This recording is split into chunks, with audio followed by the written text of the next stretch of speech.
Your camera's not on for the toss, Tony. I put it on when I toss it. He had to erase some D&D notes he didn't want us to read. There was some heavy on storyboarding on there. I'm not even lying. Like, I'm talking like campaign ending spoilers. Hello, everybody. Welcome back to DND404. I am your DM, Tony. And join with me today are the other three dice in my dice tray. Fellas, why don't you go ahead and introduce yourself, starting with the natural one, Jared. What's going on, guys? Armos checking in. Let me do that again. Hang on. God. It never fails, dude. It never fails. The moment we start recording, they're like, it's time to party. Armos checking in. I gotta say, out of dice, I think I would be, it's tough. The D20 is great. You know what? I think I'd go with the 10. 2 10s. That's what I'd be. Be a D10? Because you could do everything. D10. Yep. Some of my best board games, that's the dice they use. Yeah, percentile die. Yeah. Slash D100, huh? Yeah, exactly. So you can roll 2 of them. Bam, you got 100. There you go. Lovely. Well, I am Dan. I play Minnis Pebblewalker, your tiny little swarm keeper ranger. And I am definitely the rapier longsword of this podcast. I am the D8, that double pyramid dice. It looks so nice and pointy like a gem. Beautiful die. Beautiful die. My name is Alec. I play Drell of the Ashbourne, and I am tired of going third because all my stuff gets taken.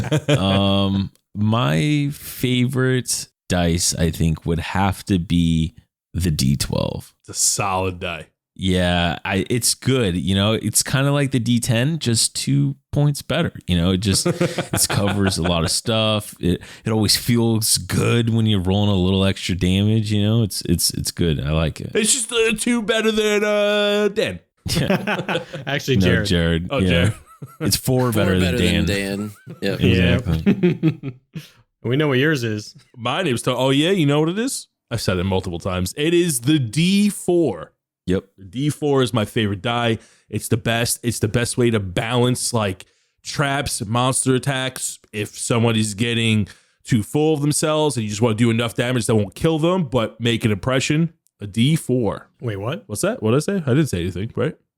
And now you know the deal. Before we do the recap, we're going to go ahead and do the rundown. And today's rundown is brought to you by me. That's right. How you doing? It's brought to you by Tony. And I'm running down the Discord, but a specific channel in the Discord. We have created a Spotify comment section. That's right. You guys leave amazing Spotify comments.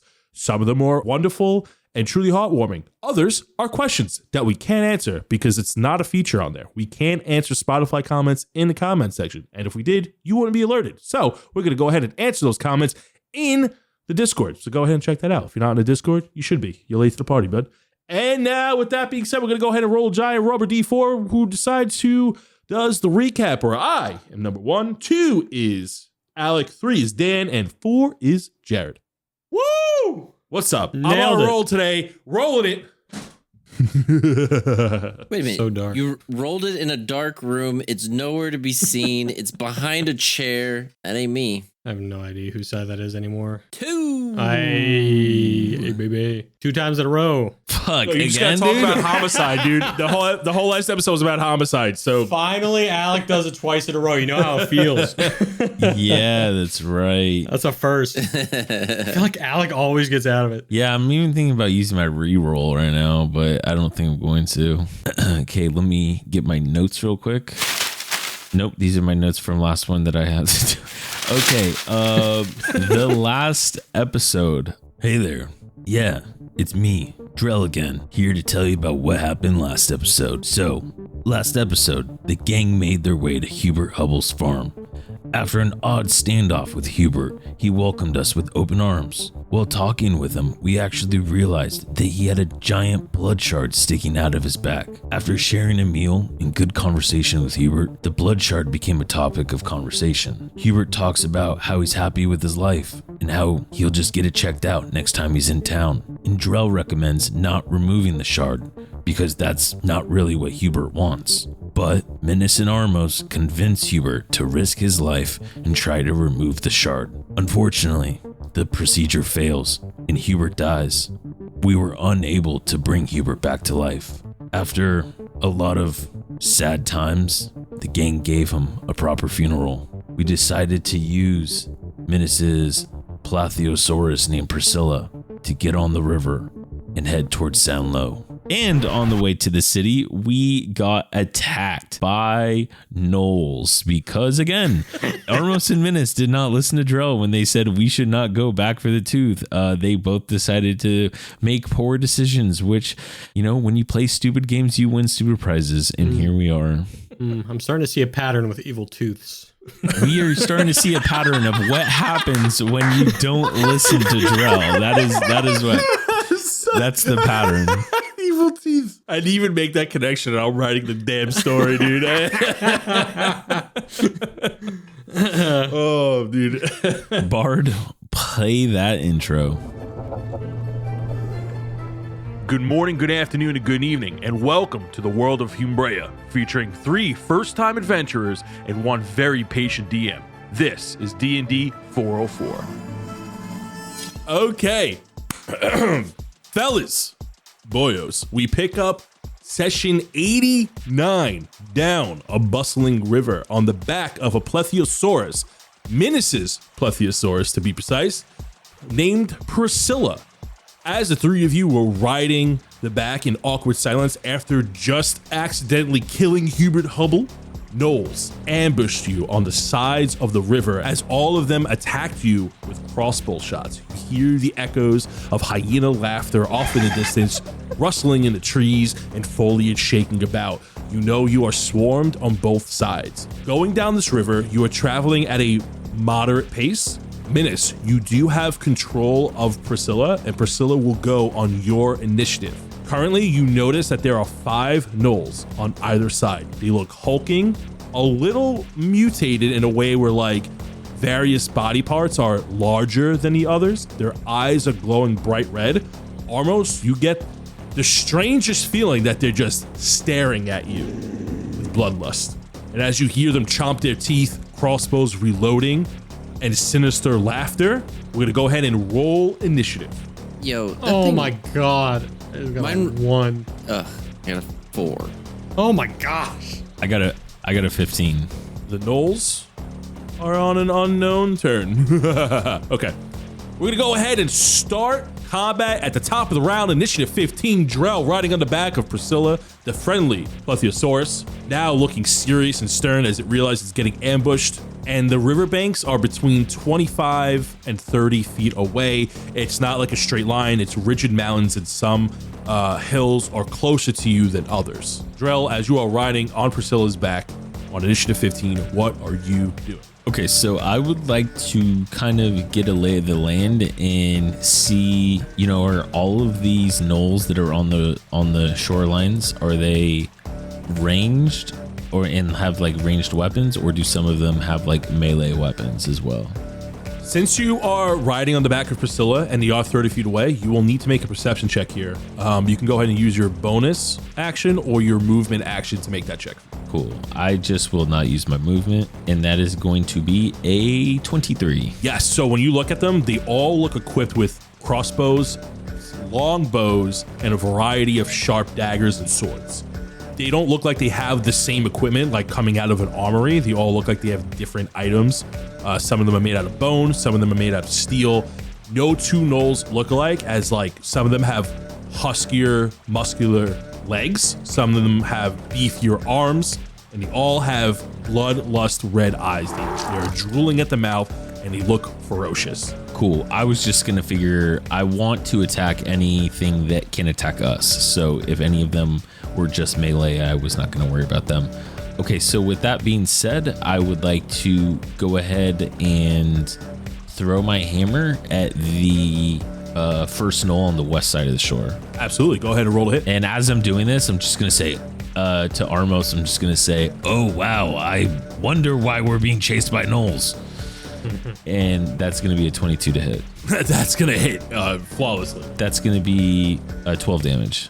As the hammer flies over Armos' head, you see Reginald talking to Armos, and he goes, "You see, Armos, piss off gods, and then you get gnolls. You want gnolls? This is how you get gnolls, Armos. And the hammer hits and deals 12 points of damage, and you see that it almost gets knocked prone as you hear a large thud in the distance. It doesn't look like it died though, right? It did not die. It just looks hunched over. In that case, once my hammer returns to me, I'm gonna go ahead and throw it at the same gnoll again. Absolutely. And that is a 25 to hit. Hits. That is another 15 damage. Dead. Nice. With your perception check on this turn, you know that gnolls get back up and they tend to rampage after they die. This one does not get back up. Gives you the inclination that these are already rampaging. You know what? I'll just bonus action go into a rage, you know, because I'm getting pissed that we're being chased by gnolls again. All right, you go into rage, you scream into the void, and we move on to initiative 5. Minnis. Oh, snap. Get to go before the gnolls. Look at me go. This is going to look around. Look at the, what is it, a plesiosaurus? What's this called? Plesiosaurus. Plesiosaurus? It's a Leopleurodon, Charlie. I'm going to look at the plethorth, and I'm going to yell to my Sids. Sids, get in position! And I'm going to cast Sanctuary with a bonus action. You see 4 Sids going to, like, the 4 corners of the back of this dinosaur. They make the Triforce, yeah. Yeah. You ward a creature within range against attack until the spell ends, and a creature who targets the warded creature with an attack or harmful spell must first make a wisdom saving throw. On a failed save, the creature must choose a new target or lose the attack or spell. So Priscilla's now warded, and then I'm going to get my sling out and just start slinging. All right, keep Priscilla protected. Yeah! And I'm going to throw a sling at the closest one to the west. That's going to be a 18 to hit. That hits. That's 7 points of damage. I'm going to hit Sid. Sid hits for 3 more points of damage. And I'll use Favored Foe Mark for another 4 points of damage. Yeah, still standing? Still standing. It looks bloody. My goodness. I'm going to keep attacking for 24 to hit and another 10 points of damage. Ooh, that's going to do it as a bullet goes right through his skull, falls down, splashes it. Perfect. And that's going to end my turn as I tell Priscilla, just go, just dash, get out of here. As you dash forward on Priscilla, going 80 feet on your turn, snap! A giant maw comes out of the water. A big old crocodile's mouth snaps at Priscilla, and it is going to deal to Priscilla, is going to deal... Well, it can't. It has to roll a wisdom save before it attacks. Oh, that's very true. It does. So I'm going to make it roll a wisdom saving throw because of Sanctuary. He got a nat 20. I'm sorry, but... Every episode, he's getting these nat 20s. Bro, it's crazy. It's crazy. It's going to attack with advantage because it's considered a surprise attack as it was hiding in the river ahead of you. And it's going to hit with thank God for advantage. A 17 on Priscilla against her 13 armor class, and it's going to do 23 points of piercing damage, and she is now grappled in the mouth of the crocodile. She needs to make a DC 16 to escape. Strength check of a DC 16 to escape. The attack automatically lands. She got a 16. Nice. So she escapes that.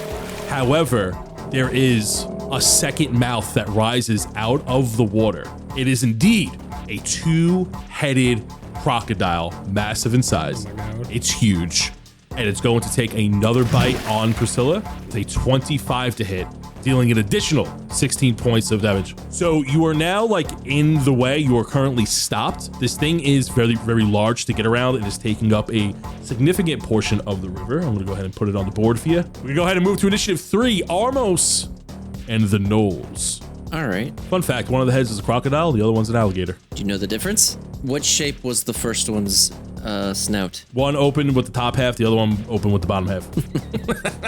One's, would you say, more squared than the other? Absolutely. Okay. I am trying to think what to do here. I don't know if I want to use one of my big skills on this thing.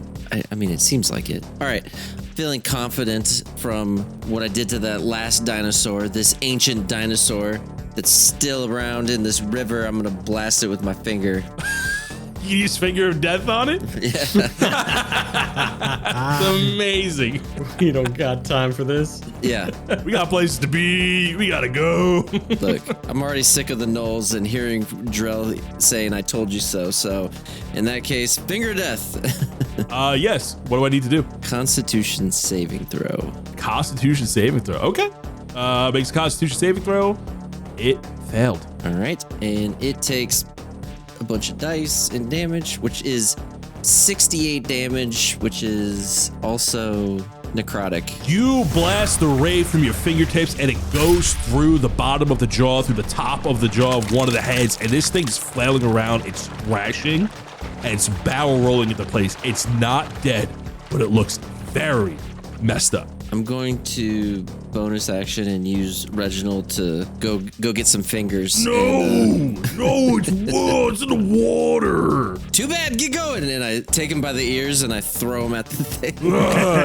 He doesn't even poof. He lands on it. He bonks, little rubber duck sound, and then explodes into a hellish rebuke, and then pops back onto your shoulder. Gonna make a dexterity saving throw. Passes. How much damage is he doing? So it's 19 total, but half of that, right? It is, yes. So it's gonna take 9 points of damage Awesome. as it explodes and leaves a black smoke mark across its face, and it looks very mad. It's dripping in blood, it's missing teeth, and there's a huge hole in its mouth from top to bottom on one of the heads, and looks very messed up. What else are you doing? That's my turn. And now we're gonna go ahead and go to the gnolls. As we stay on initiative 3 is the gnolls initiative, and there are the 2 from the north that you kind of dashed past are going to use their turn to move up. They're going to go ahead and use their turn to move up. The 6 on either side, 5 of them are going to shoot crossbows at you. Drell, does a 21 hit? It does not. Armos, you get hit with a 19. That's going to be 6 points of damage. And then Minnis, the last one's going to be at you. That's going to be 11 to miss. And then you see one of them on the edge of the hill is going to run and jump. It's going to make a dexterity check against you, Armos, as it's running and trying to jump on top of you as you see this dried blood and saliva spewing out of its mouth as it's trying to pounce on you. Ooh, 18. That's with a -1. I'm proud of you. It lands on the back of Priscilla as you move out of the way, and it does not pounce you. However, it's going to make an attack against you, and you see that it has these 2 blades in its hand. One short sword and a really black looking dagger, and it looks like it's dripping in liquid. With an 18 to hit, you're going to take 6 slashing damage, and you're going to take an additional 1 point of poison damage as the black blade slashes across you, and it is staring right at you. We're going to end the gnolls turn and go back to initiative 15, which is Drell. I will go ahead, and the crocodile is still in front of us, right? Yes. I'm gonna go ahead and attack the alligator head of the 2, and I'm just gonna continue to use my dwarven thrower because I can throw it, and that's the best part. That's gonna be a 25 to hit. That hits. Rad. That's 15 damage. Dead. You hit this thing, it bonks on the head, and it like snaps, and the snaps get slower and slower, and it rears its head back, and it splashes as it sinks to the bottom of the river. Okay, and then looking up at the shore, I'm going to continue to just attack the gnolls on the west side, and I'm going to probably not one of the ones we already went past because I'm not really worried about them. They're gonna have to catch up, but the ones that we're going to pass, I want to attack one of them. Absolutely. Go ahead and throw that hammer, buddy. Big tosses. 26. Hits. Oh, what a roll. 14. Nice. 14 points of damage to the gnoll on the west side. It looks like it did significant damage, but it is still standing. Okay. And then I'm going to bonus action. I'm going to use a superiority die, and I'm going to rally Priscilla. Hell yeah. And I'm just going to like get down on one knee and like pat its shell and be like, please hurry. I'm just gonna, and I'm gonna roll some HP for them. That's not bad. 7 HP back. It's not much, but We'll take it. it's something, you know? Keeping us above water. Yeah, So exactly. That's my turn. Priscilla looks real mad as we move to initiative 5, which is Minnis. Wait, you're mad? I just healed you. I'm trying to have you help us. Passionate. Or help us help you. No, I don't have a dinosaur voice. Rah! And she seems passionate and angry with you, not at you. As we move to initiative 5, which is Minnis. Hold fast, Sids. Don't let up. And I'm going to use a bonus action to move my mark to... There's a gnoll at the southeast by the riverbank, kind of close to the water, so I'm going to start attacking that one. And it's going to get hit with my sling. Oh, goodness. That is 15 to hit. Guess what, bud? That hits. And I'll just hit it twice because I know I need to. And that second one's definitely going to hit then. And that's going to do... First hit is 10. The second hit is 9. And then Sid and my favored foe are going to do an extra 10 points of damage. Nice. The magic number here is 22 points of damage that you need to clear. Woo! Get out of here, Noel. And you see this one at the riverbank, like ready to go. It's like trying to swim, waiting for you to pass by. And boom, 2 shots from your sling. Dead. Falls into the water. Slowly drifts down the river. Keep going, Priscilla. We're going to be fine. And we'll dash 80 more feet. As you approach a 3-headed crocodile. No, I'm kidding. As we move to initiative 3, Armos and the gnolls. So he's on the edge, correct? Yeah, he's face to face with you. Sweet. He's going at it. I'm gonna Eldritch Blast him. I got a nat 20. Hey. Whoa, that's I gonna actually hit. rolled a 30, so does a 30 hit? Yes, this. Obliterated. Holy Awesome. So that would be 16 for the first one. Then I rolled a dirty 20, which then did 6 damage. And then I rolled a 12, which doesn't hit. That does not hit, no. And he gets knocked back. With 22 points of damage, this thing goes flying as he goes to lunge at you and then goes and gets launched back 20 feet into the water, dead as you blast a hole through the gnoll's torso. I am good. I don't need to do anything else. I'm just going to get my temporary hit points and enjoy myself. Enjoy myself. Okay, so we're going to go to the gnolls. The gnolls are going to use their actions to dash. So here's the thing. They move 60 feet and Priscilla moves 80 feet. So what I am going to say here is that, Minnis, if you guys plan on finishing the fight or do you want to outrun? We're probably trying to outrun, I assume. We're going to do both because I'm just going to snipe him as we're leaving. There ain't no way. Yeah, you got the range, so you're going to outrange him. Okay, so here's what's going to happen. We'll call it a Texas draw here. So what I'm going to do is I'm going to roll 3 attacks, and Armos, you're going to roll 3 attacks as you're shooting, and we're going to see if we can get a little extra damage on you guys before you get away.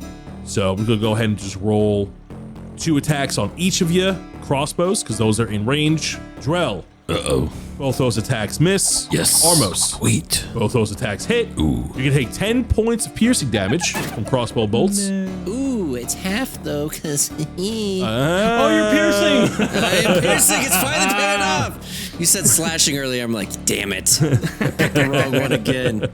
Minnis, you're going to take 2 crossbow bolts as well. It hit with a 17 and an 18. 18, yeah, that is. And you're going to take also 10 points of piercing damage. Not if I have something to say about it. Oh, do you have something? Miss a snaring. 10. Yeah. On the money. No damage. Now there's nothing in your way. You're going down the river. You eventually escape the gnolls as you take some of them out. Wait, do I kill one? I thought I got a roll. Oh, yeah. I'm sorry. You're absolutely right.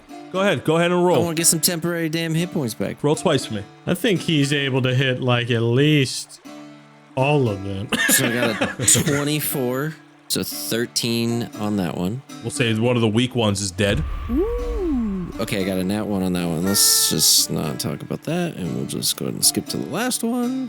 Oh, I was on a nat 20, and then it went to a 2. Oh. As a 12. Damn it. The misses. So I killed 1. Armos, I'm going to be honest with you. This is all negligible. This is like... Well, no, if I kill 1... Sends a message. Since it gives me hit points. True. So, that's it. I'm happy now. Okay, so you kill 1 more. And the three of you escape the ambush as there is no more threats in the water in the foreseeable future. And Priscilla has some scratches and some nasty bite marks along her neck. Oh, all right, Sid. You can lay your guard down. We're out of it. Good job, Priscilla. You did good. You did real good. Man, that was weird. Why do you think those gnolls were after us? Wild. Oh, I wonder why, Minnis. A very wet, angry Reginald stares at Armos. His like forehead is pressed up against the side of his face. I'm just in the middle of Drell and Minnis, just shifting my eyes back and forth like, what's it? It's not me. Come on, guys. You guys literally know why. It's a coincidence. It's probably a coincidence. I mean, it's, you know. Is it though? There's lots of gnolls out here. There's lots of gnolls. There ain't no way. Cure wounds. I cast cure wounds on Priscilla. Did she take any damage? Or just from the... Yeah, from the two-headed crocodile. Yes, she did. Gotcha. I'm just going to cast level 1 just to give her a little more. I'm petting Priscilla and giving her 8 more points of health back. And she welcomes it, and you see that she gets a little bit more joy back in her face as she seems pretty happy again as you heal her back up. And she continues to move at a moderate pace. She's no longer dashing as she was.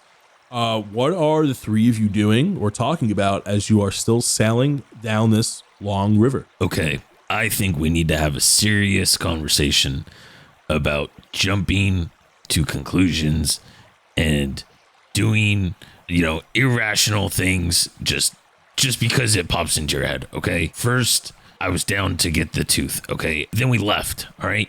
Then we fought Adelram, and then you guys were like, let's go back? Okay, that confuses me, all right? Then I'm still confused on why we decided to try to remove the thing from Hubert. Like, we're playing with people's lives here. We need to seriously consider things before. Like, it's, I don't know. It's just, I feel like we're obviously trying to help, but I feel like we're also doing more harm than good sometimes. I don't know. What do you guys think? I mean... Like, what happens if we actually had that tooth? What if we actually got it? Then we get rolled up on and we get killed, and then we helped someone else to, get this super dangerous item. Like, we should have just made sure that no one ever found it again when we buried it, True. And don't we... I mean, I bring up the blacksmith hammer, and I'm like, we carried that around. And imagine if that was... I mean, this could be a legendary weapon that we used for good. Could have been. I think it could have saved a lot more lives if we would have got it. The risk was mild, but now I see that it might have been a little bit more. I point to the gnolls on the shore and I say, mild, right? Those guys are nothing. And I'd make a fake finger gun, and I just shoot it like a gun. I don't know, Minnis, what do you think? I feel like I've been trying to do too much, Drell. I think you might be right in this case. Wish I could say you weren't, but what we did back there... You hear crows. Minnis just stares into the water. Homicide. Reflection. Yeah. It's almost double homicide if you guys think about the cows. Like, I don't know. I mean, as much as I give you guys a hard time, like, we made these decisions as a group, but we have to realize... these people are in our lives for 30 seconds and then we move on and we don't really know what kind of wake we're leaving behind us. So we need to try to maybe leave a smaller footprint, if you get what I'm saying. No, I get it. Focus on our journey. Let them focus on theirs. I disagree. Look at all the good we did. And I point out the forest that we cleansed, the crazy things and past our adventures that we've made better. Sometimes you fall on your face, but it's not worth not trying again. No, I'm not saying that we shouldn't do good things. I agree. I mean, that's why I'm on this with you guys. I believe in what we're actually doing for the greater good, but I'm saying we don't need to have a direct impact on every single person's life one way or another that we talk to. Like, we can do good by completing our mission, not trying to play doctor with something we still know nothing about. Yeah. There's a lot more that we don't know with this stuff than we do know. And I feel like until we have a better understanding, maybe we don't act like we know it all. That's all I'm saying. Yeah, the Bloodshard thing was pretty bad. That was definitely not. Drell looks at Minnis still staring off in the distance. He's skipping some We stones. both look at Minnis because he's all of a sudden being quiet, and Yep. it's eerily quiet. Minnis is like a slightly like shade darker and faded into the background with 3 anime lines on the side of his head, like as he's staring off into the distance. All right. Well, as long as you guys understand where I'm coming from with that, because I don't want you guys to feel like I'm attacking you guys, but you know, we are making these decisions as a group, but I do feel like there has to be a point that we have to realize we can't fix everything, and we should focus on what we do know and what we're good at, which honestly is kicking ass and taking names, but there's a lot of stuff that we don't know. No, I understand both of you. And Minnis gets up, kind of brushes himself off. On one end, you know, there's no reward without the risk. I understand that. And on the other end, you know, we need to stay true to our drive and true to our journey. We've done a good job helping people as we could, but as it stands now, every little side quest we go on, you know, takes time away from helping the greater good. And I'd like to help every single person along the way, but if we're not successful in our greater quest, then what's it all for? I mean, we didn't need that tooth. We went after it, and now we probably lost hours of our time. So it's a balancing act. I'm with you, Drell. We just gotta figure it out. And not kill people. And I get sad again. And he crouches again and like goes into fetal position. Reginald like elbows Armos and goes, "First murder. It's always the hardest." Jesus. I nudge Reginald so that he falls into the water. A very angry, wet rabbit appears on your shoulder again. He goes, "That's not cool, bro. That's not cool, dude. Excuse me for a demon saying demon things. Oh, it's my fault." And then once I do get my wits about me, I'm assuming it's going to take us, I know he said it would take us like a couple hours to get to Sanlow. So if possible, I would like to spend my time trying to fashion the sapphire into usable ammo. Yes, go ahead and make. So you guys do have some downtime here. You don't have the most room on the back of Priscilla. So I'll say that one of you can do an activity with the little spare room that you have, because her back is kind of like a hump. Better imagery for other people, it's like a lapras, you know? So it's like a very rounded back that the 3 of you are sitting on. So Minnis, I'll let you use the remaining space for a downtime activity. You're going to go ahead and you're going to roll me a sleight of hand. So you're making ammunition. So I'm going to say sleight of hand unless you think there's a better ability check that you can make here. And you'll need to pass a DC 18 as you learn quickly that as you're messing with the sapphire, it's a little more fragile than you would think.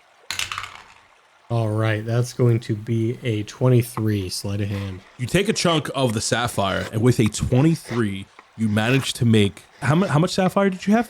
20 pounds. 20 pounds. So we'll say with a pound of it, you break off a piece of it and you start working with it in this downtime that you have, learning how to do it. And it's not the best, but even with the 23, they're very usable bullets. And with your knowledge of slings and ammunition, you make 10 of these sapphire shots.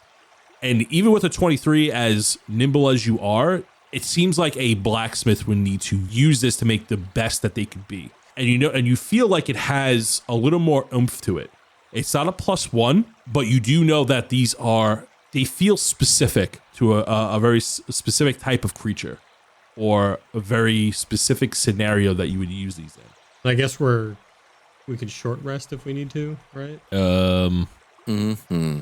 Yeah, I'll short rest, but I don't need to roll any hit die either, so I'm just chilling. Okay, so the 3 of you short rest. For those that need to heal, you can use your hit die to heal back up. Minnis, you fashion yourself 10 sapphire bullets. And Drell, for that amazing conversation and tackling the hard issues, you get inspiration. Oh, yes. I spit my tongue at Minnis. No, I'm just kidding. Yeah.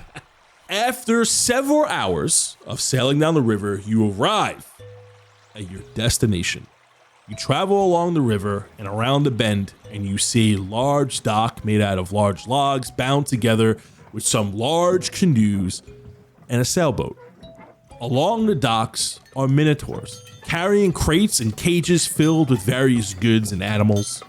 Looking over the dock, through a light brush, you see a great city, the city of Sanlow, a large mountain that looks to be carved away and built upon. Various wooden homes jut out of the large mountainside. Large nomadic tents and teepees surround the mountain city. You see several stacks of smoke coming out of various structures, signifying a bustling city. And overhead, acting almost as the centerpiece, is a large floating island hovering over a massive crater beneath it all. It does not only mark the center of the Kambuki Isles, but the center of Humbrea. After the initial sight of the Sanlow docks, you hear familiar growls and soft roars. You notice that among the Minotaur workers are various farmstead and livestock walking amongst them. In the town, there are owners as well as gemmed dinosaurs. These dinosaurs look domesticated. You see raptors walking around, almost like being herded like sheep. You see large sapphire ceratopses in the distance. Looks like they're pushing windmills. And you even see a large ruby T-Rex way in the distance, way beyond some taller structures. And it looks like it's walking around and feeding calmly. So you said this is the center of Humbrea as well? The giant island floating in the distance that everyone refers to over the northern Kambuki Isle acts as the center of Humbrea. So like over this town is a large shadow that overcasts onto the city from this massive island that's floating hundreds of thousands of feet in the air. You can tell that the structures around in the town are built with that island in mind to avoid like overshade. And so like crops and stuff are placed accordingly to not be overcasted throughout the day. Okay. Got it. Well, we jump off the Plesiosaurus. Ha ha! Ooh! Everybody get off. I'll put her back. Drell like hesitates, like he's never done this before. Like he like tip taps back and forth, and then he like tries to jump for the pier.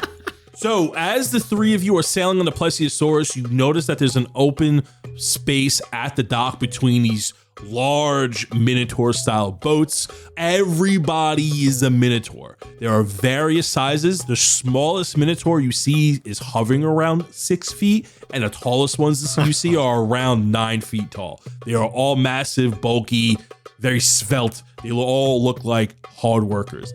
Just like a normal port, they are acting accordingly, and they're just moving stock from the ship into through the various gates. And you see in the center there are 3 gates, and one of them goes into the main part of town where you see other Minotaurs coming and going. This is not the main gate, but it still is an important entrance to the city and is designed as such, because you can tell that a lot of people enter or arrive at the city using this river. You dock your Plesiosaurus. You see some Minotaurs catch the attention as they haven't seen a dinosaur use the dock.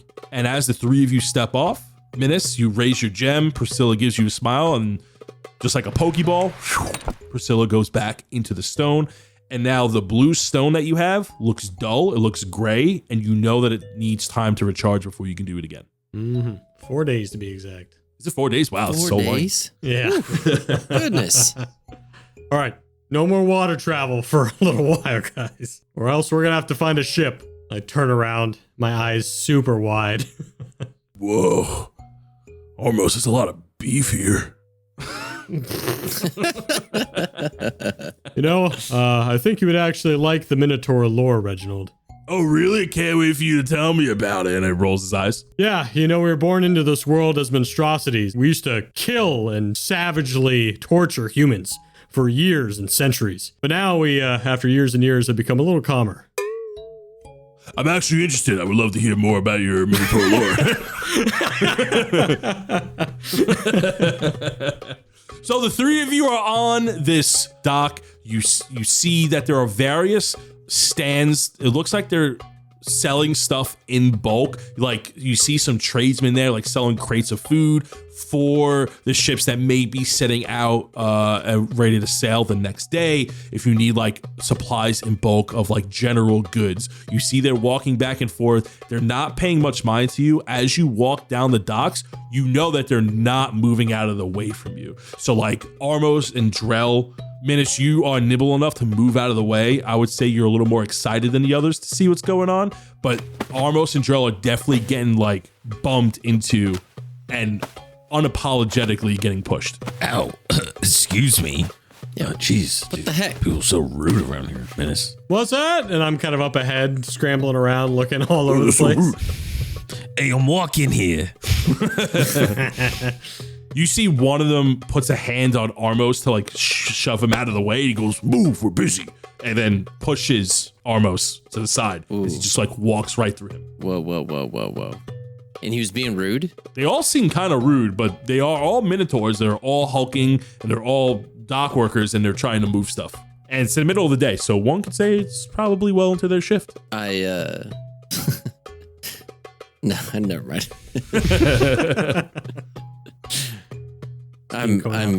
Yeah. After our conversation that we had on our water friend, I'm trying to hold back some of the anger that I'm feeling currently. You said there's something going on in like the entrance here? There's multiple gates, and the one that you would go through is in the center, and you see the town. You see this right through the gate. You see this amazing fountain, and it's like spewing out water, beautiful jungle trees, and all these teepees and tents that are like peeking over the wooden barrier. There are people walking around alongside with other gemmed dinosaurs, domesticated dinosaurs. Whoa, see, I told you guys it was possible to domesticate a dinosaur. I wonder if Ruby's thinking about me. You hear a echoey chirp in the background of a raptor going, Drell like double takes all the way around him. He turns to the 360. So the three of you are at Sanlow, and I know the three of you love the shopping episode. Is there anything you want off the top of your head? Oh my goodness, I wasn't ready for this.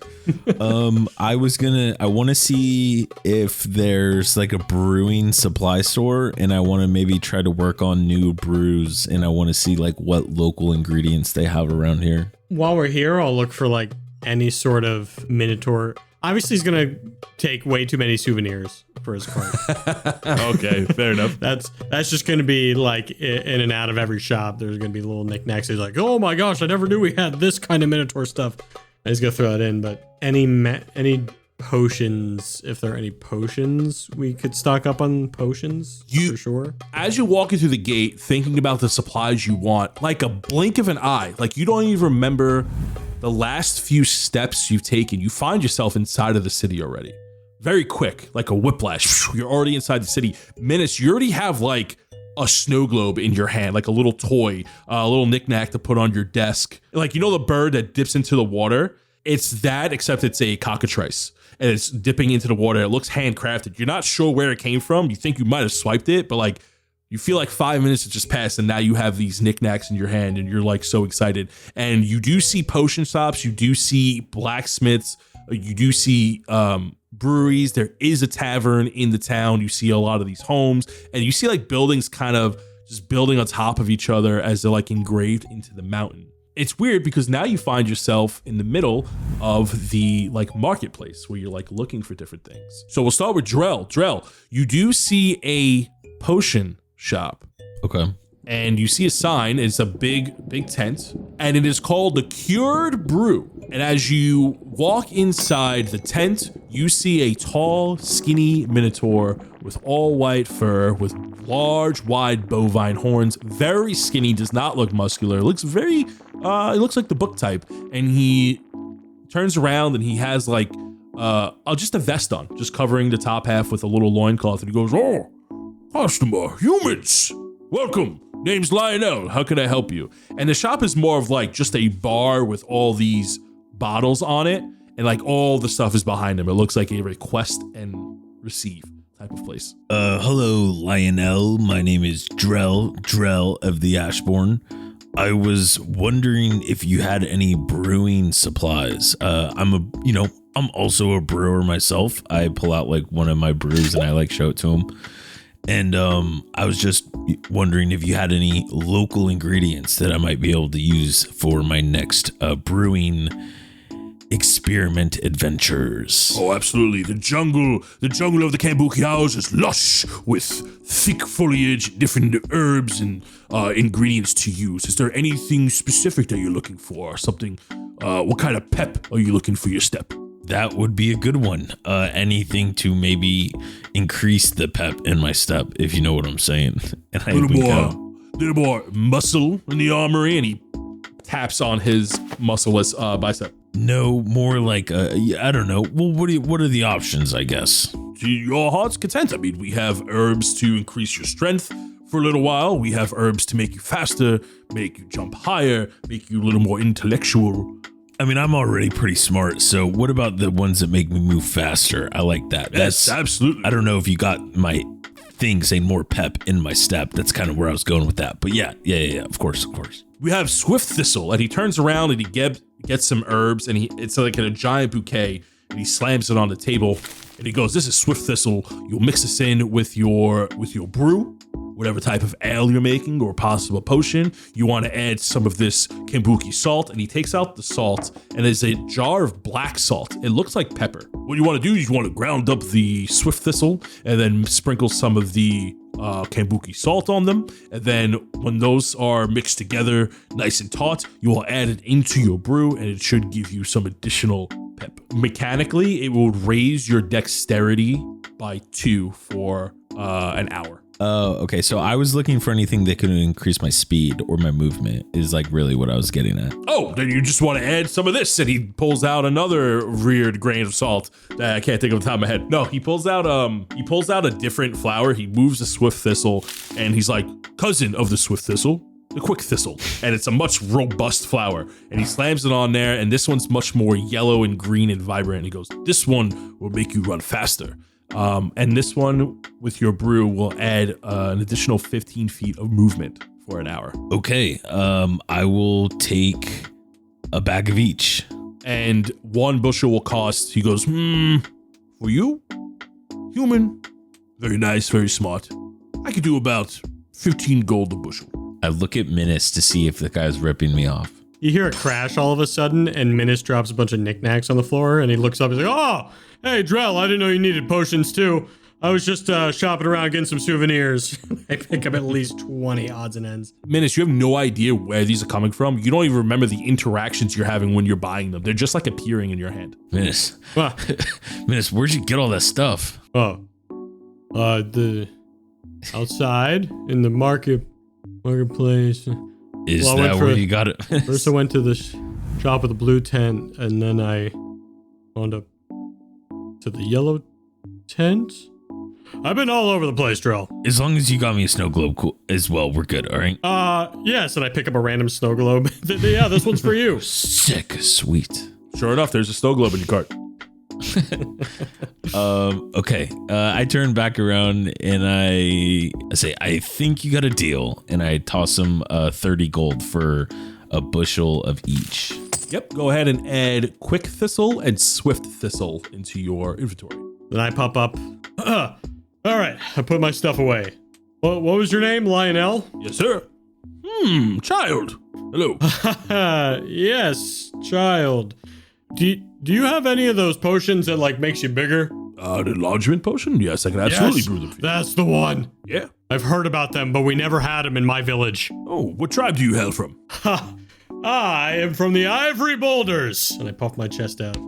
Inside check. God, that's an 11, I think. Oh, my insight's actually good now. 16. 16? He kind of like winces a little bit. Doesn't seem favorable towards that name. Okay. Yep. Anyways, I'm here to buy your goods, so if you had any of those enlargement potions, I will take them and be on my way. Yeah, I think I got something for you. And he turns around and he lays out 3 enlargement potions. He goes, "These are 3 I have brewed. If you'd like more, I can brew them for you." Oh, I'll take the lot. Okay, it's going to cost 750 per potion. Done and done. Smack down a bunch of gold on the table. I don't even argue. Minnis is like tired of being small. He wants to walk around like a big Minotaur for once. I just want to make you wider instead of taller. I think that'll be so funny. He takes the 750 gold times 3, which is 2250. And he swipes it up and he puts it in his box and he goes, "Oh, here you go. If you would like some more, I can put a down payment and I'll be happy to brew you. I think those will be good enough for now. I appreciate it. I'll come back if I need anything else. I might also need some health potions. 1, 2, 3, and I'm counting my health potions going through my cart. I brought my cart in the shop. I'm just rummaging through in the middle of the shop. Clank, clank, wooden knickknacks, stones, and like you throw out a really fat Sid that seems to be hiding in there for a while. Big Sid, what are you doing in there? I look at Minnis and I do like the hand cutting the neck thing, and I jingle my bag to like indicate I have a bunch of health potions. Oh. Looks like I'm good to go. Thank you for the enlargement potions, and I wish you the best of days. Hail Sif! He gives you a 2-finger salute, and then he takes notes in his ledger of the sale, jots down a couple of things, and then closes his book and waves you off. Drell, come here. And I pull Drell behind a car, behind one of the tents where I'm like out of view of the public. What, Minnis? Watch this. And I drink one of the potions immediately, and I double my size. Of course. Okay. Sounds amazing. Larger potion. Hold on. Let me just look. I double my size, so I'm now quote unquote 8 feet tall. You are now an average height of a Minotaur. Yeah. I'm like just under Drell's height now. Oh, Drell! And I give him a huge hug, actually at his height. Oh my, Minnis, you're tall. Oh my gosh. This is what it feels like. Oh, I don't know what I gotta do. And I just jump straight in the air. I do the biggest jump I can. Jump the highest I've ever jumped. What does it do mechanically? It gives you how much strength? It doesn't give me any extra strength. So an enlarged creature, so my size doubles in all dimensions. I also have advantage on strength checks and strength saving throws. And my weapons also grow to match my new size. So I get an extra D4 of damage when in this state. So you are now average Minnis as you travel, as Big Minnis now travels throughout Sanlow. Armos, what are you doing? Do I notice any like stone like work, or is it all like wood, and like what's the architecture in this place? So most of it is like fortified tents, teepees, canopies, large bones from monsters. There are stone in the frames of some of the buildings, like the blacksmithing shop is mostly made up of stone, but it looks like the style is more of like thatched roofs and leather tarps along the tents. Would there be like a stone mason around? Yeah, there'll be masonries. Yeah, absolutely. You'll probably find that around in the blacksmith area. Okay, that's what I would like to seek out. Are the 3 of you going to the blacksmith? Yeah, because I'm sure that they're gonna want to look. So that was my next spot. I'd be like, guys, hey, and I try to ask one of the people that I see maybe just kind of hanging about as opposed to walking through the city. Ask them where I might find a blacksmith. You stop one of the Minotaurs that are walking around. It looks like they're also shopping. And when you get their attention, they look around. They don't see you as they look over you. Then they look down and they see that you're a tiefling, and they kind of like rear their head a little bit and kind of snuff their nose at you in like a "why are you here" type manner. And they're like, how can I help you? I need to know, can you direct me to where the blacksmith is? He like stares at you and then turns around and he points to a stone looking building with like a large smokestack that's coming up between the trees. He goes, follow the black smokestack, you'll find your way. And he like looks at you and he clicks his tongue at you. I just give him the old thumbs up as I, again, trying not to finger death him and keep my hands to myself. just know, I know that you wouldn't last long. I don't say that, but I think it in my mind as I give him a thumbs up and I walk away. You just gotta ask a town guard next time. Armos, they know where everything is. Yeah. I'm already waiting at the blacksmith, and I have like a hat on that I bought at a shop. I'm trying to see if Armos recognizes me. I don't. Straight blow past him. Armos! Ah! Armos, it's me! Look, I'm huge! Oh my god. And I give him a huge hug and like go in a circle. I hate this. It's too much. Sorry. I pat him on the head. This is great. Drell, this is how you feel all the time? Yes. Yes, that is. My calves doubled in size. Oh my god. Yeah, the tens up. Holy shit, they're still not as big as yours. Look who finally hit the weight, Drell. Anyway, sorry. I got distracted. I'll handle this. Mr. Blacksmith, I am from here. My name is Minnis. I will take things. Yeah, as you go, hello, Mr. Blacksmith, you walk into a forge named the Main Defense, M-A-N-E. I've been sitting on that one for a while. As you walk into the Main Defense, you see that there are several apprentices, and then you see the owner, and he stands out like a sore thumb, a massive black bull with white scars across his body. He is just hammering away, and this dude is huge, and he's just like huffing and puffing, and then he turns around when you announce yourself, and he looks down at you, and he goes, "How can I help you?" Minnis, I have some material I think you could help us work with.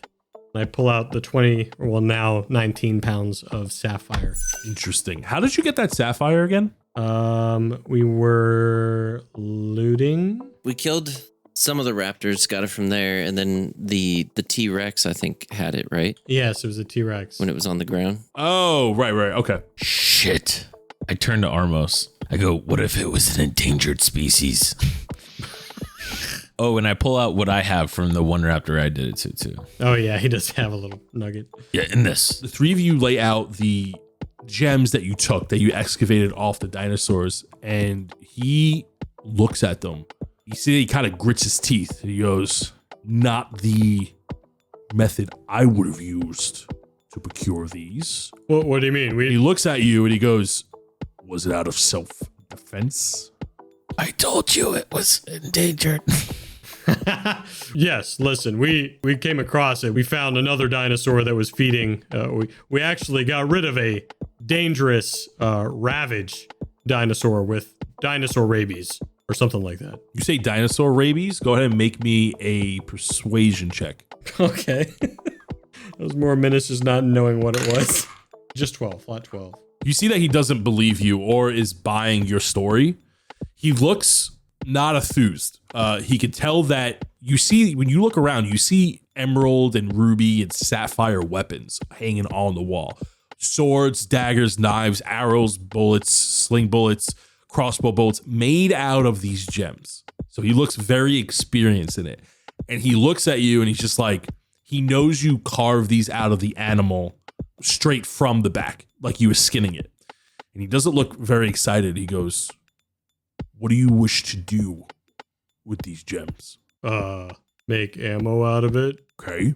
You want sling bullets? Yeah, sling bullets. Armos, do you need anything? Drell? Is there any way we could like inlay it into our armor? Or I'm not sure. We've never worked with this before. Maybe some throwing axes. It doesn't do well with armor because Gotcha. it's a bit fragile upon impact, even when refined. However, the compounds and the properties of these gems are used for specific creatures. What do you mean they're used for specific creatures? Used to hunt specific creatures? Yes. So he looks at the gems and he points at the emerald. He goes, "This one is more commonly used against creatures in the ethereal space. Ghosts, banshees, and shades." Points at the sapphire, goes, "These are made for more of constructs, golems, if you will." And then he points to the ruby, and this is war for these out-of-worldly creatures, aberrations. Minnis is furiously writing down notes in his journal, but he's struggling because now his hand is so much bigger. And the book is the same size? Yeah. Looks like you might need a... Sorry, give me a sec. You should probably go and buy a bigger book in the journal store down the road. Hold me. And I fall down on Armos. You squash Armos as you're now like double the size and you're much heavier. Oh my god, this is what we're gonna have to deal with. Little flying book circling around my head. A journal store. Oh, sorry, Armos. And I help him up. My bad. Not used to I mean, I'm normally this way. Anyways, weapons. So, unless you're hunting specific creatures, these will help you in those situations. You can use them as everyday bullets if you like.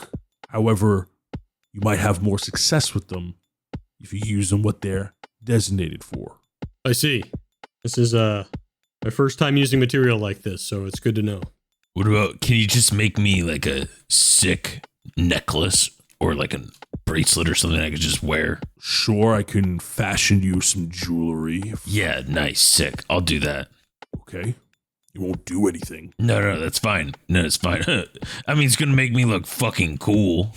He huffs at you. He kind of brushes you off. Hey, you look good, you fight good. And I wink at him. Performance check. Oh. Come on. Oh, I've added nothing to my performance. Oh, okay. There's a 19. You see that he turns away and he like doesn't want to like it, and he like kind of shakes his head in approval with trying not to let you see, but you do see it and you're like, yeah, he's right. When you're right, you're right. If you would like some ammunition, you will have to leave it here overnight. You can pick it up tomorrow morning. The apprentices will get to work.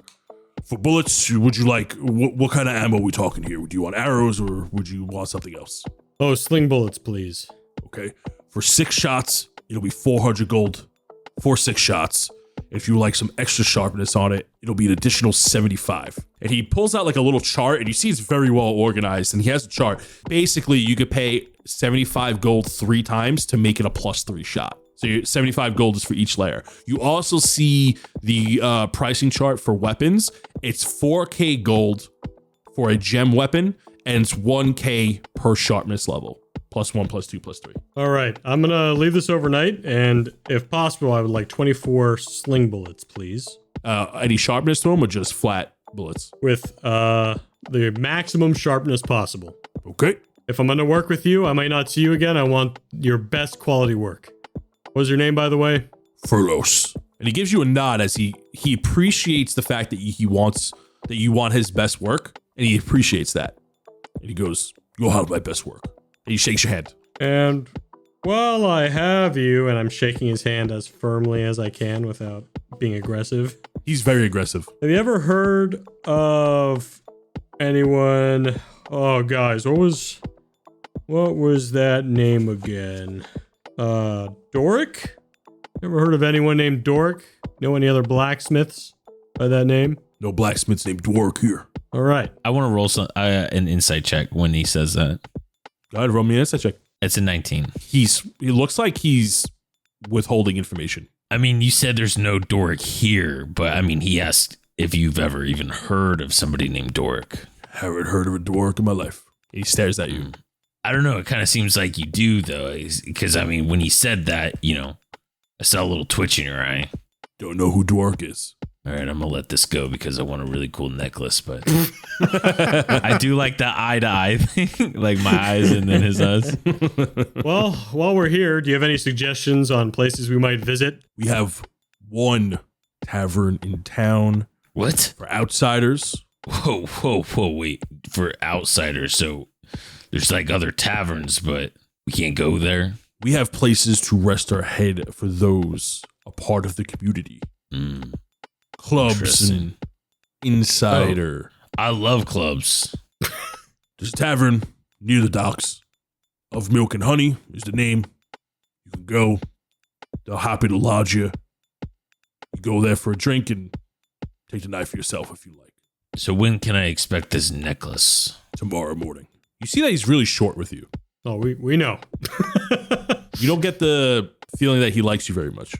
Well, hopefully he gets the feeling that I don't care very much. That's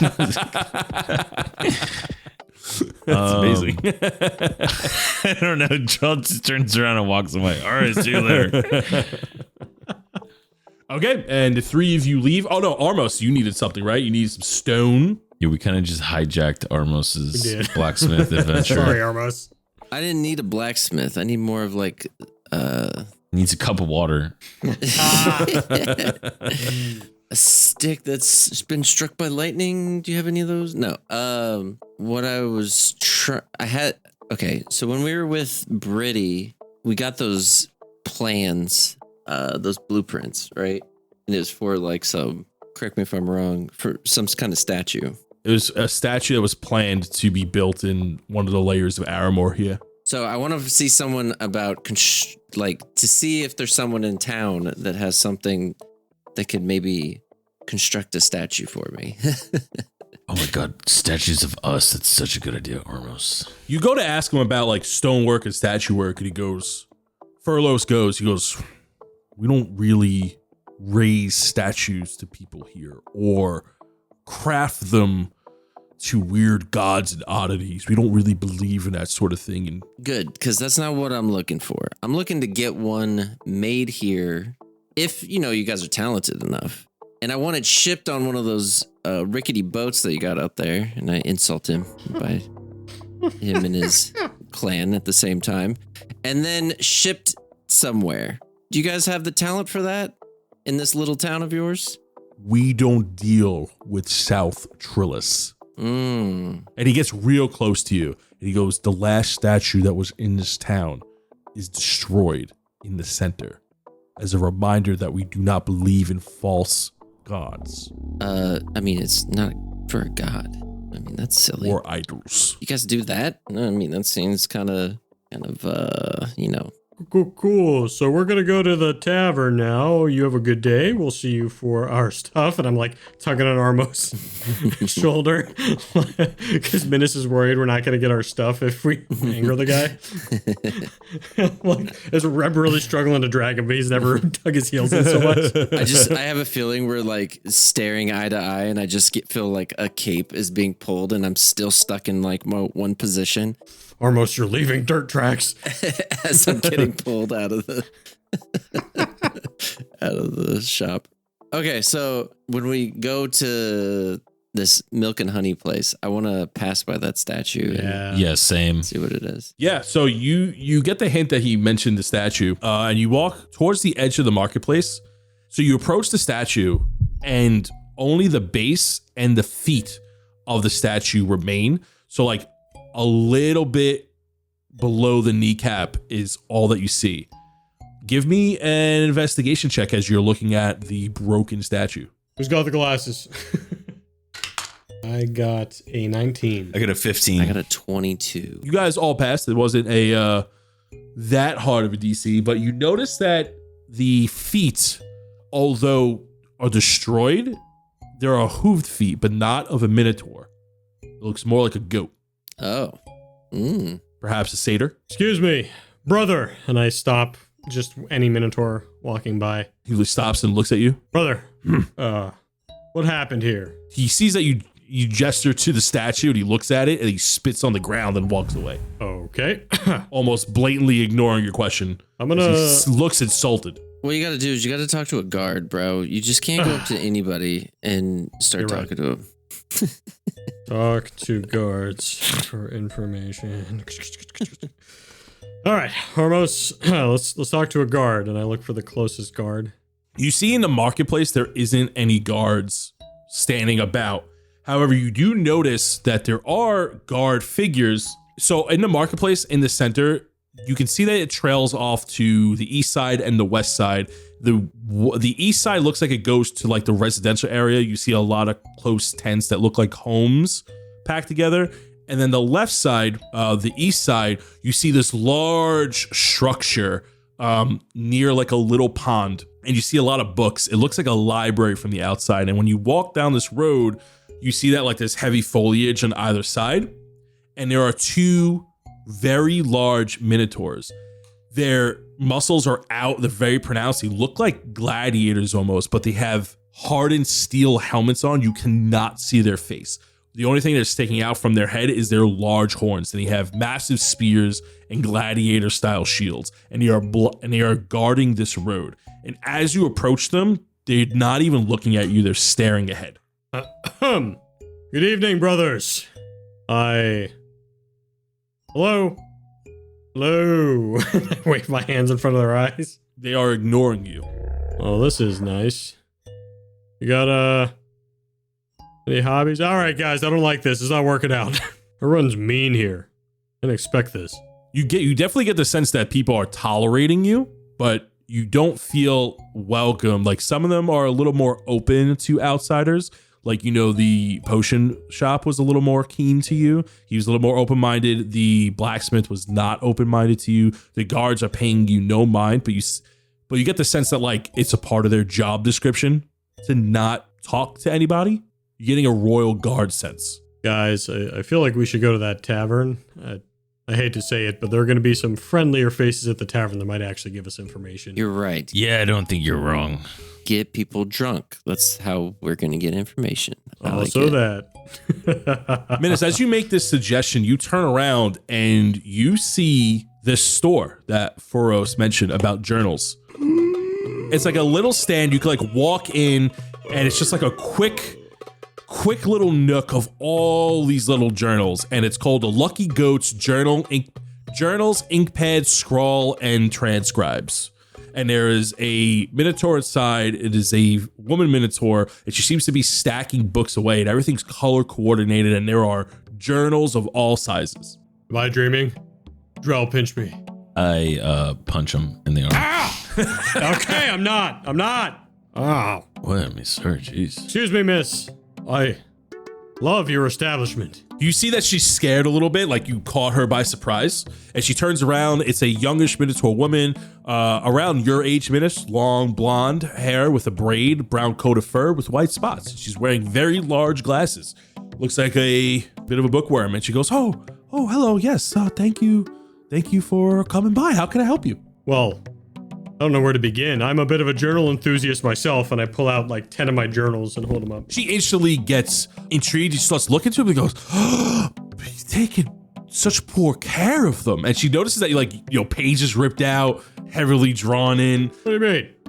Yeah, they're very, very he's used. Never taken care of them. He loves his journals, but they're definitely not taken care of. She points over to her desk. She's like, you gotta take care of your journals. And you see this super well organized, polished, very used, full, but like everything has like bookmarks. The pages are nice, neat, and crisp. It has like protective leather on the outside. It looks like it has like a book sleeve. And she like shows you, goes, this is my personal journal. It's a very large book. She goes, you have to take care of it. You have to use specific oils to keep the hardbound cover nice and fresh. You gotta stack them a certain way to make sure they don't unfurl or flay out. You can't just place them anywhere. Oh my gosh. You use a future log with circular trackers? I've never seen anything like this. I do. And she gets like super excited. Guys, isn't this the coolest thing you've ever seen? Oh my God. Can we go get drunk? And you see like Reginald like drools coming out of his mouth. Minnis has just collected journals from every town he's gone to, so you definitely see different leathers and different paper in each journal. But he's never paid mind to it. He just picks up journals whenever he gets a chance because he writes in too many. Mm-hmm. And he's just looking around. He's like, so what? Tell me everything. Is there? Oh my gosh! I need to take better care of my journals. I didn't know any of this. You see that as you're like learning all this stuff, she's like breaking out various journal care kits with like oils and different pads to scrub down, cleaning supplies, special utensils. She's like, and if you even get this care kit, it comes with a spell that you can learn, and there's like a scroll tucked in there. And she and the scroll, she mentions the spell's name, the Trusty Quill. And this quill will not damage your books, and it writes so crisp, so clean, the finest point you have ever seen. See, this is where they get you. And I lean over to Armos and Reginald and I say, they tell you you're doing it wrong, and then they upsell you on everything. They tell you you need to fix it, Yeah, Minnis isn't even trying to insight check her. He's just like believing every word that's coming out of her mouth. Passively, you just think that she's very passionate. Right. She's coming off as a nerd, or a big old book nerd. Oh my gosh, I'm in love, and I'm like holding one of the journals with like I don't even know what the leather is. It's like a leather I've never seen, probably from a dinosaur or something. What is this? That's actually, you pick up like a special one. It's like, that one's actually not real leather. We kind of be conscious. It's fox leather. Fox leather? I thought you said it was fake. No, fox. She spells it out FAUX. And she goes, no, it's fake. It's fake leather to make it feel like real leather. Those are the ones I prefer to use. They last longer and it's a little more They do. less savage on the animals. Most of the leather here comes from dinosaurs scattered around the island, and the dinosaurs ain't so bad. Yeah, we know. This guy made friends with one. Oh, they can be very friendly. And she looks at you and goes, oh, wow, tall human. Haven't seen someone like you here. And then she looks at Armos and she goes, oh, are you? She hasn't seen anyone like you, Armos. And she goes, you're not an Eladrin, are you? Oh, no. Oh, no. Oh, my mistake. I'm sorry. I met one the other day and it was so intriguing. What are you? A tiefling is what we're called.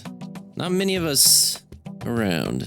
She takes out her journal. She starts writing about tieflings. She goes, can you tell me more? And she's like taking notes. I track his sleep cycle and his food habits. I'll share some of my notes. And she like looks at it and goes, oh my God. Yeah. He's a demon? And she's like looking at you wide eyed and she's like, oh my God, it's so fascinating. And she's like writing it down. She goes, everyone, when everyone's like you, when you see somebody different, you just got to take all these notes. And she's like, I take track of everybody. I just like to people watch, especially when they're outsiders. Oh, it's my favorite. And it's just, I want to save up enough money to. She looks around.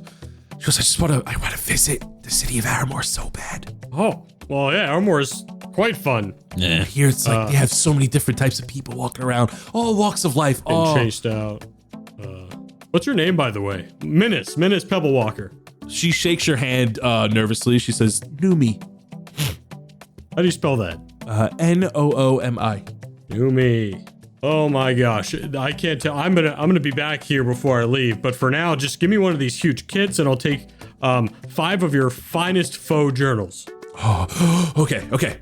She goes behind the bar. She takes her notes and she closes her large binder. And you see that she makes like a quick sketch of Armos. She's fascinated by him. And closes the journal and puts it on her desk and then gathers the stuff that you asked for. You want the kit with the spell? Oh yeah. So it's gonna cost you. She goes, well, with the kit and then the books, it's gonna cost you. She puts her hands to her cheeks and she goes, I haven't had someone buy a kit in such a long time. And she like taps her fingers against her the side of her mouth. It'll be $8.50.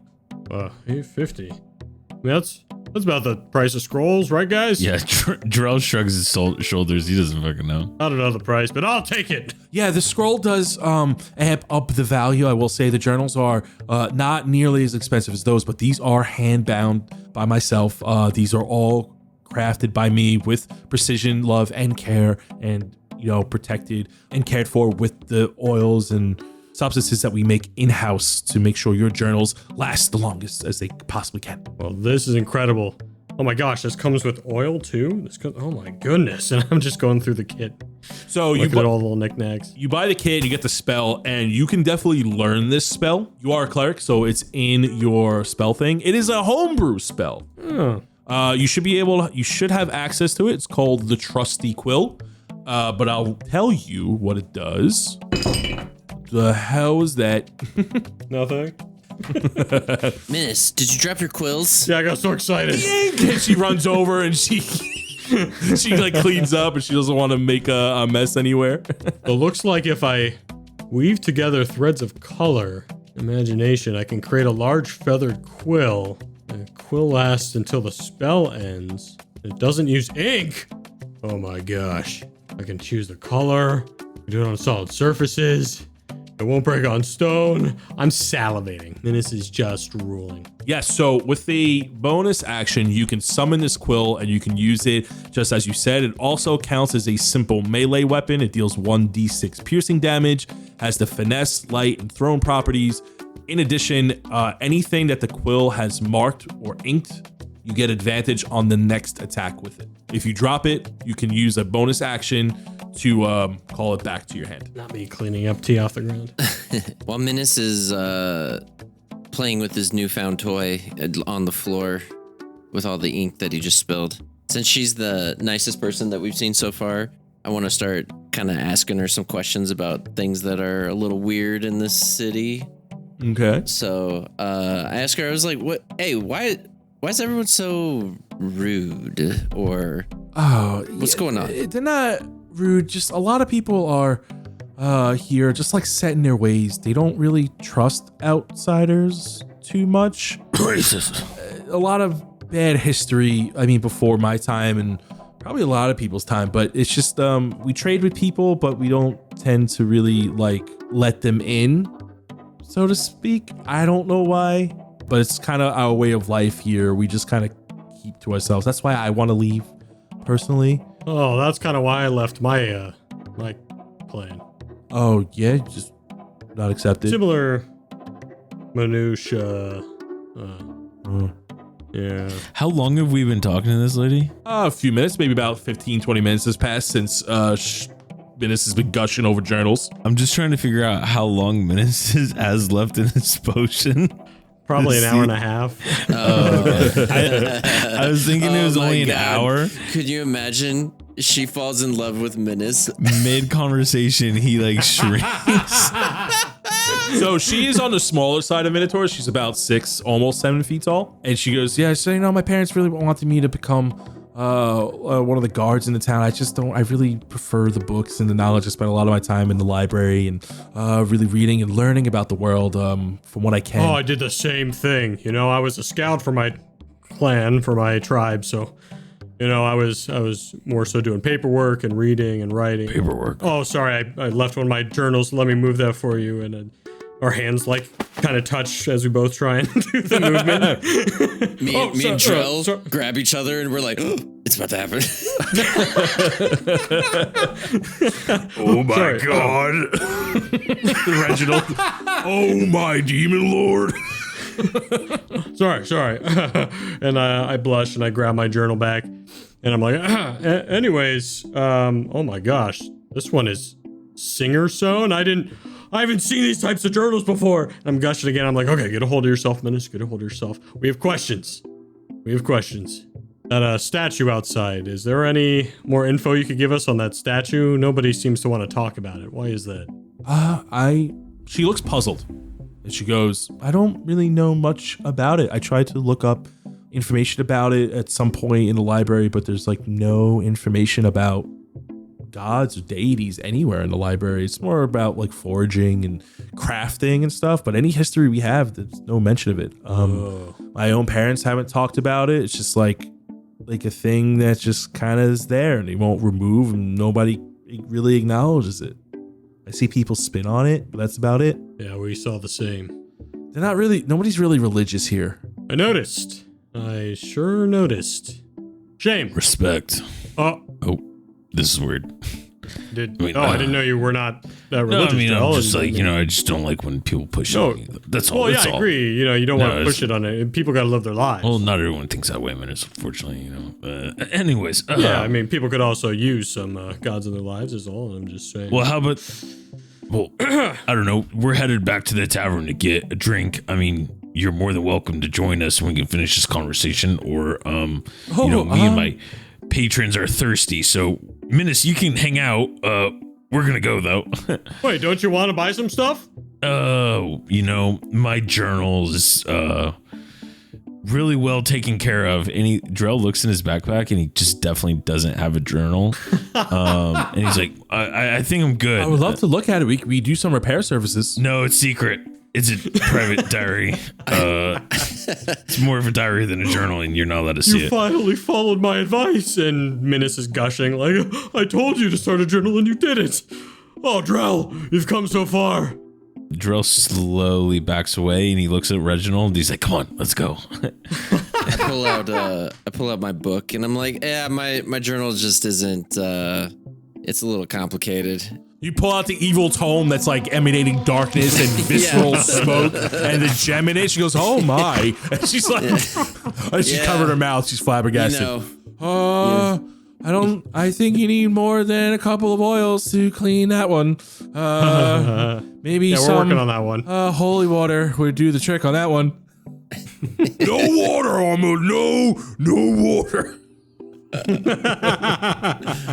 Well, Numi, if you happen to have some time later, we're going to the something about honey, milk of milk and honey. Yes, yes. The tavern for non-Minotaur folk or citizens. Yeah. Yep. Ouch. Yeah, I'm not sure if you want to hang out there, but persuasion check. Oh Advantage. So you'll be back tomorrow if she doesn't show up. Say you love her. Say it all. Go. Yeah, Drell was just trying to be polite. He definitely does not want her to come. This is like real life. I just want to say. Flat 16. Maybe. She seems like to stumble on the words. My parents don't really like me hanging out there. They prefer I don't. But I mean, yeah, I can close up shop and I can maybe stop by. If you meet us outside whenever you're free, you can show us around. Okay, we close at sunset. Great. And she like turns her head and kind of, she's like playing with her hair very nervously. Cool. Yep.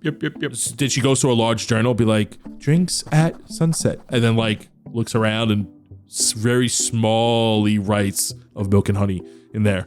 Like she's telling her own journal a secret. Looks like you're gonna need more potions, Minnis. And I elbow him. Minnis immediately starts sweating, remembering he's big now.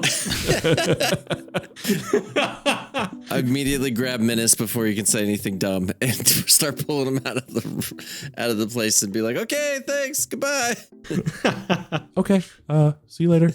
And as the three of you come out, it's late in the day, so like people, there's still few hours, maybe about 2 hours away from sunset, but people are like scavenging around for last minute items throughout the day. And you notice over at the blacksmith hut, there's a dwarf. The soot covered tent forge seems to be busy as ever towards the end of the day. And you notice somewhat strange. There is a dwarf grabbing a stack of cloth materials and items from one of the apprentices. And he's wearing a very strange helmet. Guys. On his hip, you notice a gold hammer. Guys. And something even more familiar, a gothic style lantern with green smoke stained glass. Change of plans. And that is where we're going to end this week's session. No. No. Looks like you might not make your date, Minnis. Shut up. Oh no. Minnis found his freaking soulmate, and then it's just gonna. You see Minnis write in his journal, "Is this what love is?" Oh my god! Oh no! That's so funny. It's such a Cinderella story too. Oh my god, dude! Tell me Minnis like left his journal, and she's gonna come back and try to find it. For Yeah, I him. left one of my journals because of when I dropped everything. And then she comes back, and he's small again. Oh no, dude! It's so good. It's so funny. Oh, we have so much to talk about in the after show. Yes. I love it. All right, that's where we're gonna end here. Does anybody have time for a quick rec? Jared, don't even. Everyone's already playing it. Everyone's already playing it. Pow Worlds. Yeah. It's wonderful. Day 3 already has like 1 million bajillion players, and it's only been out for 3 days at the time of recording. I'm sure it's gonna break world records by the time this episode drops. So fun. It's the most played game on Steam over Counter-Strike as of now. Yeah. And that's only 3 days later. It's already broken like 1.8 million players or something like that. And as of recording this, it's been out for 4 days, and it's the second most concurrent played game on Steam ever, which is kind of crazy. So it beat out Counter-Strike, and it's second to PUBG, which has like 3 million or something like that. This has almost 2 million, which is kind of crazy. But outside of Pow World, an amazing game, does anybody have any recs, any shows, anything niche? Shout out to Singer Sewn Binders. I don't actually know at this time. When is this one supposed to? It's supposed to air before the 22nd of February, right? Yeah, definitely. Okay. I know the 22nd of February, Avatar: The Last Airbender on Netflix comes out. Ooh. So if you just keep an eye out for that, it's a live action. Hopefully it's a lot better than the movie that was absolutely terrible. That did not exist. Bar is pretty low. Yeah, the bar is really low for live actions for Avatar: The Last Airbender. So if you go looking for it, don't. He's lying. It actually doesn't exist. The movie. Yeah, right next to it's on the Forbidden Shelf right there next to Dragon Ball Evolution and what and the Super Mario Brothers movie that Nintendo keeps trying to hide there.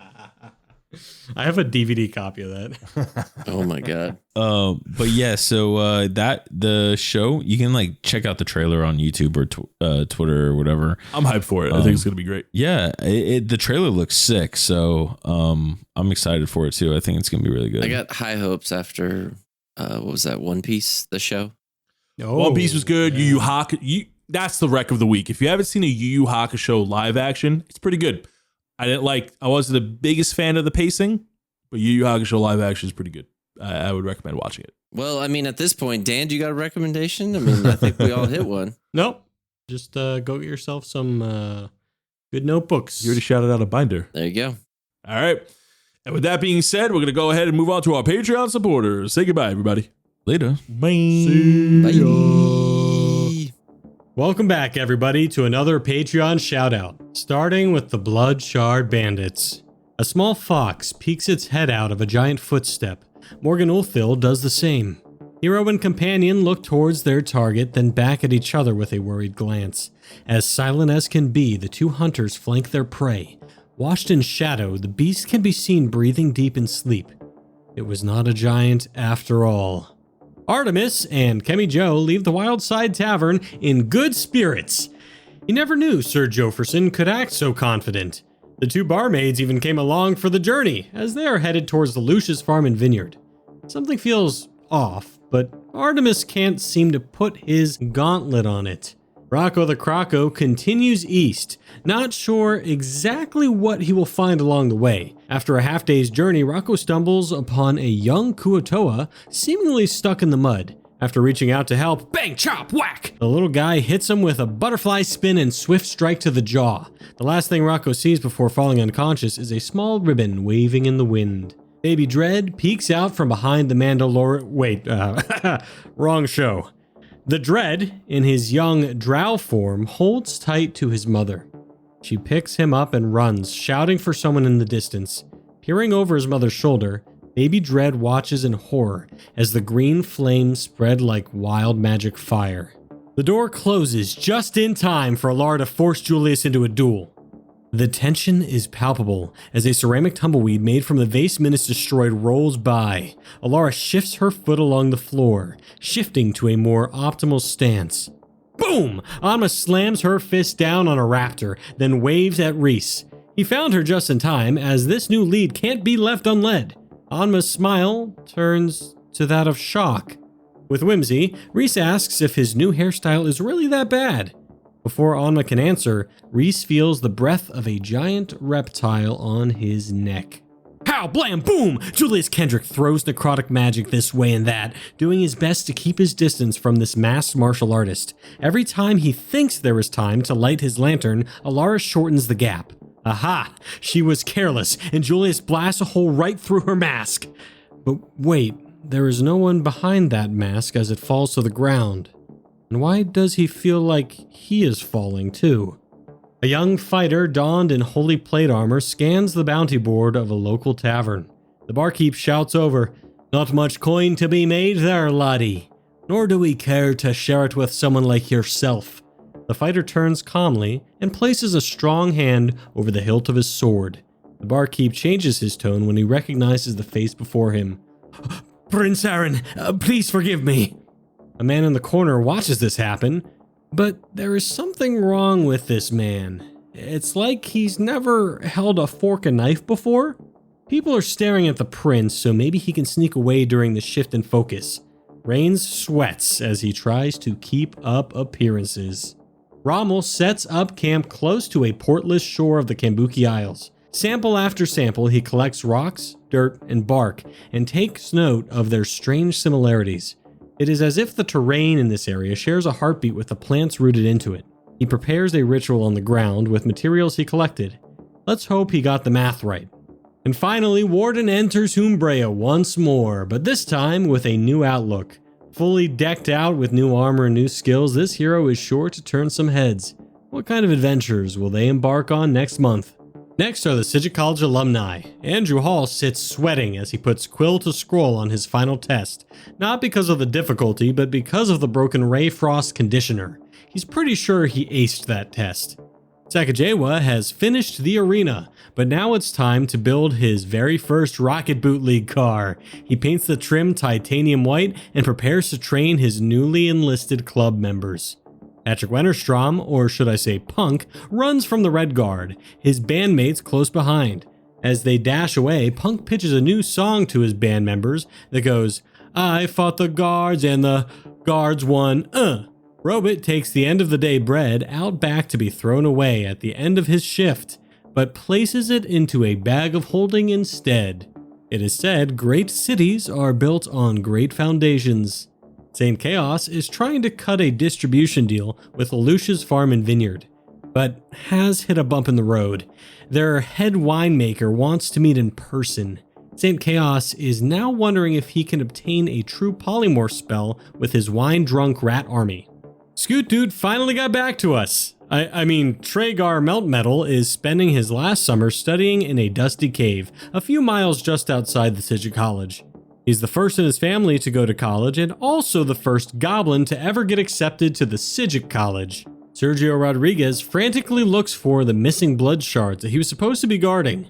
If he doesn't find them, he can kiss this job with the Red Guard goodbye. What would he even do if that happened? Next is Sly, the were-raccoon. Sly follows an armored guy, a gnome, and 2 barmaids out of the Wildside Tavern. They should make easy targets. And last but not least are Humbrea's heroes. Abdul Rahman begins brewing his new anti-theft potion to actually thwart a thief this time. Alex Dredd questions the first person he meets, looking for clues on the anti-theft potion thievery. Caleb Schneider feels a bit weirded out that this random guy would question him in the middle of a duel. However, Johnny Tar uses the distraction to his advantage and lunges towards Caleb. In Dillmore, Man with Glass waves his new patron goodbye as he prepares to leave the store in search of this anti-theft potion. Odamel doesn't really understand all these new techniques, but tries her best to follow the Rocket Boot League match. Nubs tries to explain how the player Beast Sense is performing what is called an air elemental dribble. Back in the potion shop, someone named Will Miller watches in curiosity as a shop owner throws his homebrew potion at a thief. And that's it for this month's Patreon shoutouts. If you'd like to hear your name read here, go on over to patreon.com/DND404 and see how you can become part of the community.